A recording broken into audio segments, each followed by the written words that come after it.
పేదవాడి పక్షాన నిలబడతాం, ప్రజా గొంతుకై నినదిస్తాం. వాయిస్ ఆఫ్ వాయిస్లెస్, తెలుగువారి మనస్సాక్షి సాక్షి టీవీ. సాక్షి టీవీ ప్రసారాల కోసం మీ స్థానిక కేబుల్ ఆపరేటర్ను వెంటనే సంప్రదించండి. సింహాచలం దేవస్థానంలో బంగారు ఆభరణాల పరిశీలన రెండో రోజు కూడా కొనసాగుతోంది. స్వామివారి బంగారు ఆభరణాలు అపహరణకు గురి అయ్యాయని ప్రభాకరాచార్య అనే వ్యక్తి ఇచ్చిన ఫిర్యాదుతో ఉన్నతాధికారులు చర్యలు చేపట్టారు. అధికారులు ఏర్పాటు చేసిన కమిటీ ఆలయంలోని భాండాగారాన్ని తనిఖీ చేసింది. ఆభరణాలన్నీ భద్రంగా ఉన్నాయా లేదా అనే కోణంలో పరిశీలన జరుపుతోంది. భక్తులు ఇచ్చిన ఆభరణాలతో పాటుగా అనువంశికంగా వస్తున్న ఆభరణాలు ఎన్ని ఉన్నాయో కమిటీ లెక్క కడుతోంది. విచారణ విషయాలు బయటికి రాకుండా జాగ్రత్త పడటంతో స్వామివారి ఆభరణాలపై స్పష్టత రావటం లేదు. ఇదే అంశంపై అప్డేట్స్ మా కరెస్పాండెంట్ అనిల్ అడిగి తెలుసుకుందాం. అనిల్, ఏం జరుగుతోంది అక్కడ?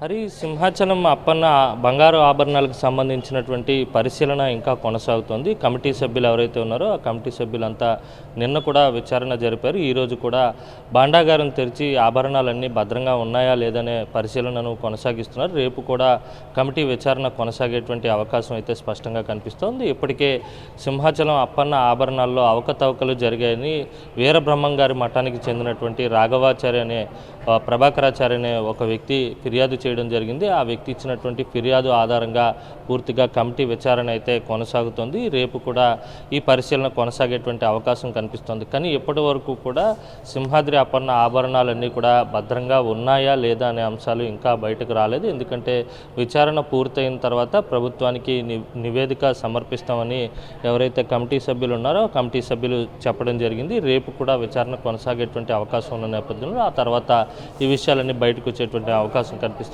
ముఖ్యంగా ఇక్కడ రెండు అంశాల్లో విచారణ అయితే కొనసాగుతుంది. ఒకటి, అనువంశికంగా సింహాద్రి అప్పన్నకు వచ్చినటువంటి బంగారు వస్తువులతో పాటు విరాళాలు భక్తులు ఎవరైతే ఇచ్చారో ఆ వస్తువులను కూడా పరిశీలించేటువంటి అవకాశం స్పష్టంగా కనిపిస్తోంది. ఇప్పటికే రికార్డు మెయింటైన్ చేయడం లేదనేటువంటి ఆరోపణలు కూడా ఉన్నాయి. ఇప్పటివరకు సింహాద్రి అప్పన్నకు ఎంత బంగారం ఉంది, ఎన్ని బంగారం వస్తువులు ఉన్నాయి, అందులో అనువంశికంగా వచ్చినటువంటి బంగారం వస్తువులతో పాటు భక్తులు విరాళంగా ఇచ్చినటువంటి వస్తువులు ఏవేవి ఉన్నాయనే కోణంలో కూడా రికార్డు మెయింటైన్ చేయలేదు. దానికి కమిటీలో కూడా విచారణ జరుగుతున్నటువంటి నేపథ్యంలో ఆ అంశం కూడా బయటకు వచ్చేటువంటి అవకాశం కనిపిస్తోంది. రికార్డు మెయింటైన్ చేయలేదు కనుక ఆభరణాలకు సంబంధించినటువంటి లెక్కలు అన్నీ పక్కాగా ఉన్నాయా లేదని కమిటీ సభ్యులు కూడా ఆరా తీస్తున్నారు.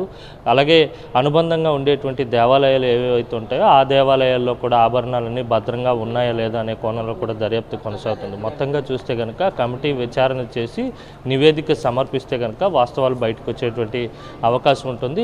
గతంలో ప్రభాకరాచార్య ఇచ్చినటువంటి ఫిర్యాదులు పూర్తిగా అవకతవకలు జరిగాయి. తక్షణమే విచారణ చేపట్టి భక్తులకు స్పష్టత ఇవ్వాలని చెప్పి ఆయన డిమాండ్ చేశారు. ఆ కోణంలో విచారణ అయితే కొనసాగుతుంది. మరొక 2 రోజుల్లో స్పష్టత వచ్చేటువంటి అవకాశం అయితే కనిపిస్తూ ఉంది. హరి, ఓకే.